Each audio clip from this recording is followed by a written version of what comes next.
I'm Jasmine Brown, a sprinter on the women's track and field team, and you are watching the Black and Gold Report on WFXB.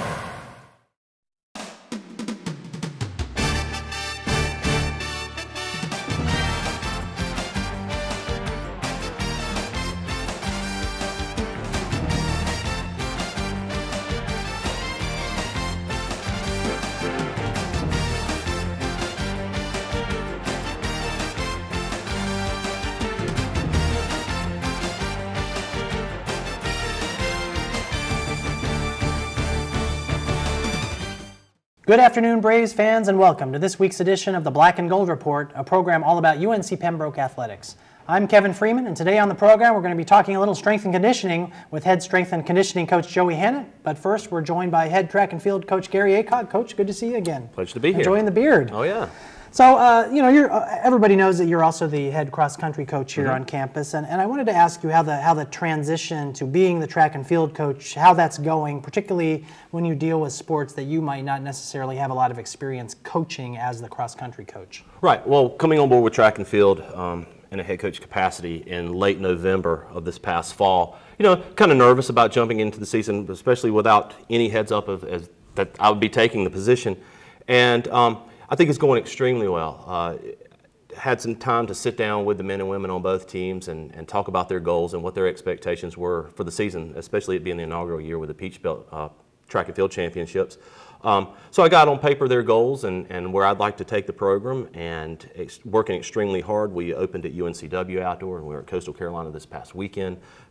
So we're already running PRs early in the season, and we just hope to continue that success through the conference championships and hopefully to the national championships. Now, as coaching track and field, how different is it from coaching cross country? It's different because you have 13 different event areas, and basically the only coaching difference is putting the right assistant coaches in place to see that the event areas are coached properly and the supervision's there.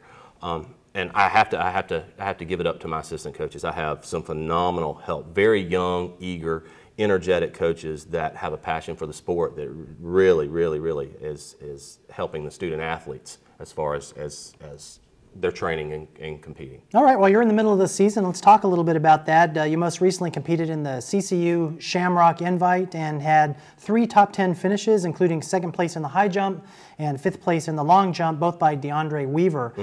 Talk about this competition in general, and were you happy with the Braves' performance? I was happy with performance. It was during our spring break, and I allowed the student athletes to go home Monday through Thursday. So I think we had some residual, not team practices that bled over into some, not going to say subpar performances at Coastal, but we weren't as energetic and as upbeat as we were at UNCW. Our jumpers are on fire right now, and I give credit to assistant coach Mark Wilcox for that. He's working with the jumpers about their technique and really getting their steps down. And at this meet, to have as many place in the top 10 as we did, is a huge success. I think it was announced this past weekend that the Shamrock Invitational is the largest collegiate spring break track and field meet in the country. 50 schools, over 1,600 competitors. Wow. So if, at a Division II level, we're competing D1 through NAI. At this particular meet, to have men or women score in the top 10 is a huge accomplishment for UNC. So there were universities from D1, D2, all the way down to NAI. Oh, absolutely. As far as from the West Coast to the Midwest to the local teams. Well, I mentioned DeAndre a second ago. Give us a little background on him in general, and what does he bring to the table to this team? Well, DeAndre is a junior from Hope Mills, North Carolina. He's a Southview High School product.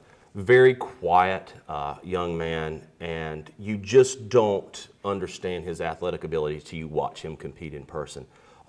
He'd done very little work on the high jump entering the Coastal Carolina meet, and I was able to be there for his final 3 jumps and was just amazed at his sheer athleticism, and he is going to be a huge point scorer for us at the conference championships. Okay. Really looking forward to see him blossom into being an excellent jumper. Okay, well you've got a number of runners from your cross-country team who are also performing on the track and field team as well, and let me ask from their perspective, how much of a transition is it for them, for the cross-country runners, to adjust to flat paved surfaces? Right, well for the majority of the distance athletes that run cross-country as well as track and field, they've been dual participating since freshman in high school. So it's something that they're used to. The biggest differences with the distance athletes from cross country to track and field, we try to be a little bit more pace specific with our training. Of course, we're not running on trails or hills or anything. but just we work on pacing a lot, and you pace to race to place, and that's what I try to emphasize to them daily in practice. So we work on more of the technical pacing issues with the distance athletes in track, and I've always had the saying since I've been coaching that we use track and field to hone our cross-country skills, and we use cross-country to hone our track and field skills, and it's working well.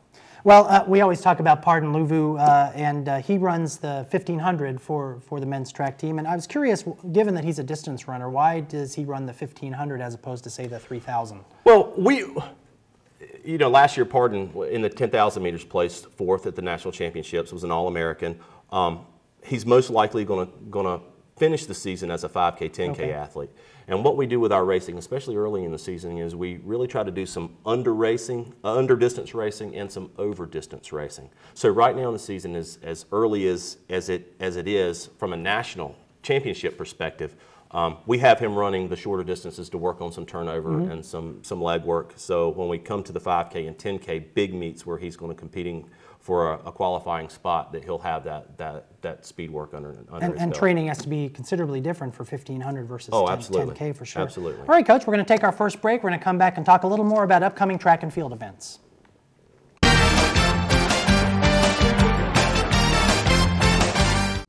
thought it was my lungs. I was having shortness of breath. I had a great team of doctors. Dr. Lowry, wonderful doctor. The only one, really, who has ever had my heart in his hand. I don't think you got any better treatment in Duke than you got him. I felt very safe. I mean, I feel good, got energy. I go to the mall and walk 2 miles.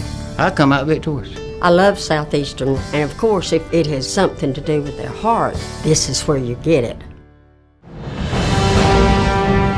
On Thursday, April 18th, join your fellow Braves fans for the 2013 Braves Club Cash Bash presented by Southeastern Health. This year's event will include a catered dinner, live and silent auctions, and a chance to interact with UNCP student athletes and coaches. The proceeds from this fun and exciting event will go directly to support the scholarships and programs for the UNCP student athletes. For ticket information or to make a donation, visit uncpbraves.com or call 910-775-4339.